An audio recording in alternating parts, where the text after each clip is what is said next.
উনি যদি ওনার বাবার ইচ্ছেকে প্রাধান্য দিতেন তাহলে আজ এতদূর পৌঁছাতেন না। তাছাড়া আমি তো বলিনি বাবার স্বপ্ন বাদ দিয়ে আমি আমার স্বপ্নকে প্রাধান্য দিব। আমার স্বপ্ন একান্তই আমার, আমি দুদিকই সামলাবো। তুমি এসব নিয়ে অযথা চিন্তা করে নিজের শরীর খারাপ করো না।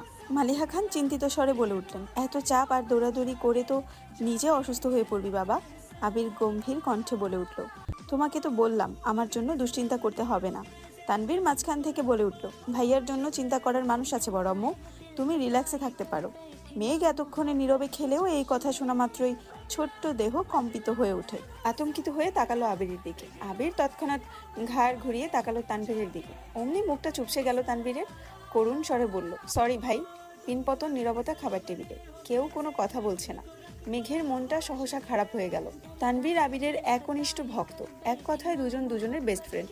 আবির গুরুগম্ভীর স্বভাবের, রাগী, কথা কম বলে, কিন্তু দিন শেষে আবিরের অপ্রকাশিত আবেগগুলো তানভীরকেই শেয়ার করে। এত বছর, এমনকি এখনো আবিরের থেকেও বেশি তানভীর ভালোবাসে আবিরকে। আবির যদি বলে সারা রাত এক পায়ে দাঁড়িয়ে থাকবি, তানভীর তাই করবে।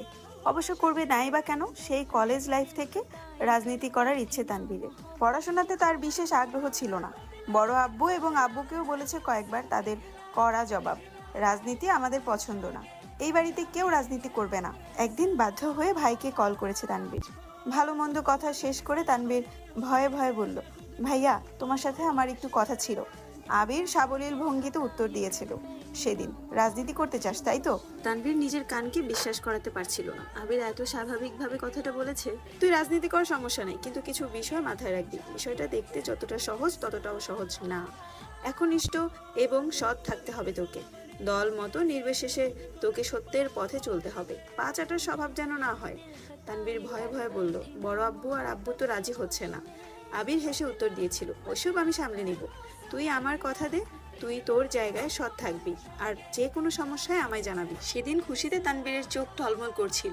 আবির সামনে থাকলে হয়তো জড়িয়ে ধরে কেঁদে দিত ছেলেটা। সেই দিনই ভাইকে কথা দিয়েছে, সে সারা জীবন সৎ থাকবে এবং একনিষ্ঠভাবে রাজনীতি করবে। এরপর থেকে রাজনীতি সম্পর্কিত যত ঝামেলা আছে, কি করা দরকার, কোনটা করলে ভালো হবে, সবই ভাইয়ের সিদ্ধান্ত নিয়েছে তানভীর।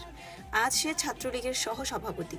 সবটুকু ক্রেডিট আবিরের। আগামী বছর মেয়র নির্বাচনের পরে নতুন করে সভাপতি করা হবে, তাই তানভীর চেষ্টা করছে যেন এইবার সভাপতি হতে পারে। তানভীরের রাজনীতির জন্য বাবা চাচার সাথে আবিরের কথা কাটাকাটি সেই শুরু থেকেই, কিন্তু আবিরের এক কথা, তানভীর রাজনীতিই করবে। আজ সন্ধ্যায়ও বাবা চাচার মুখের উপর বলেছিল তানভীরকে কোনো প্রকার বাধা যেন না দেওয়া হয়। তানভীরের জীবনে আবিরের গাছের ন্যায়, যার ছায়ার তানভীরের অবস্থান। ভাই ছাড়া তানভীর অসহায়। খাওয়া শেষ করে আবির নিজ রুমে চলে গেছে। তানভীরও চলে গেছে, কিন্তু বসে আছে মেঘ। সে খাবার টেবিলে সবার আগে এসেছিল, ভেবেছিল ভাইয়ের আগে খেয়ে পালাবে, কিন্তু তা আর হলো কই। আবিরের জীবনে কেউ আছে এই কথাটাই মাথায় ঘুরপাক খাচ্ছে। অষ্টাদশীর ভাতের প্লেটে আঙুল ঘুরাচ্ছে আর ভাবছে, আমার ছোট্ট মনটা এভাবে ভেঙে গেল, প্রেমে পড়ার আগেই ব্রেকআপ হয়ে গেল। ছি। তৎক্ষণাৎ নিজের মনকে নিজেই সান্ত্বনা দিচ্ছে, থাক মন খারাপ করিস না, ছেলেটা ভালো না। মনে নেই তোকে ছোটবেলা মেরেছিল, আজ তো হিটলার। তোর জীবনে রাজপুত্র আসবে, যার জীবনে রাজ করবি শুধু তুই। মালিহা খান মেঘের হাতে পুনরায় ধাক্কা দিয়ে বলল, থাক তোর আর খেতে হবে না। এতে হুঁশ ফিরল মেঘের। মেঘ কিছু বলার আগেই খাবার প্লেট সামনে থেকে নিয়ে জানুনি। বড় আম্মুর এসব কর্মকাণ্ড আহাম্মক বনে যায় মেঘ।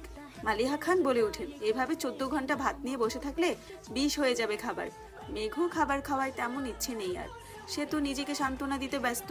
হাতটা ধুয়ে রুমের দিকে যাচ্ছে। মালিহা খান মেঘকে ডেকে আবার বললেন, তোর কি পেট ভরেছে নাকি নতুন করে খাবার দিব তোকে? না আর খাবো না, এটুকু বলে রুমে চলে আসে মেঘ। পড়তেও ইচ্ছে করছে না মেয়েটার, চুপচাপ শুয়ে আছে। চোখ বন্ধ করতেই ভেসে ওঠে আবিরের হাসি। বাইক এনে যখন হাসি মুখে বলেছিল কথাগুলো কানে ভেসে আসছে। কি সুন্দর করে কথা বলে মানুষটা, তাকানোর ধরন, রাগলে কুচকে ফেলা ঘন ভ্রু দুটো, সবই যেন চোখের সামনে ভাসছে মেঘের। সঙ্গে সঙ্গে চোখ খুলে ফেলে মেঘ, বুক ভেঙে আসে কষ্টে। এই লোক আমার ভাবনায় কেন আসছে বারবার? এই লোক তো অন্য কারো, এই বলে অভিমানে ঘুমিয়ে পড়ে মেঘ।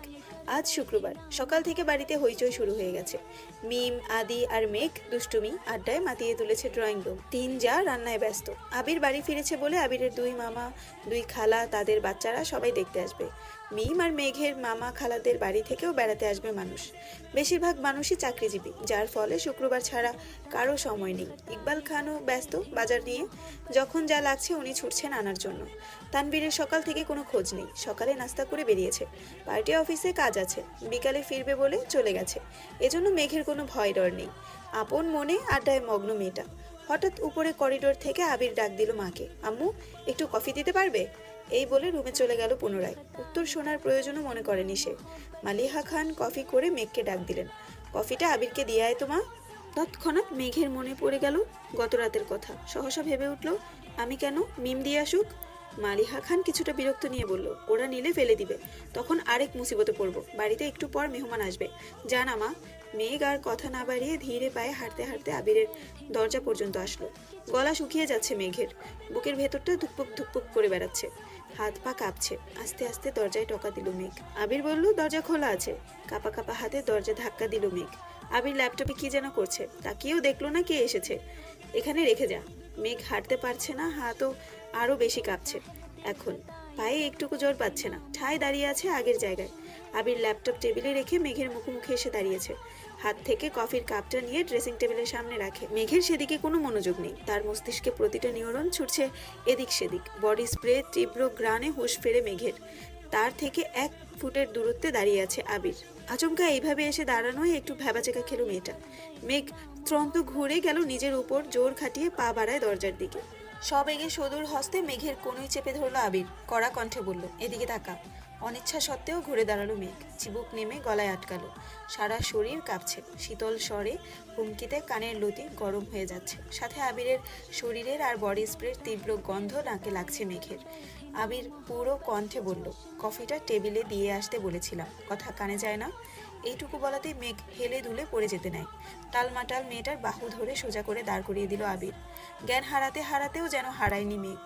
আবিরের চাউনিতে তীক্ষ্ণতা, গম্ভীর কণ্ঠে বলল, তুই কি পুষ্টিহীনতায় ভুগছিস? অবশ্য ভুগবি নাই বা কেন? খাবার প্লেটে আঙুল ঘোরালে কি আর শরীরে পুষ্টি হবে?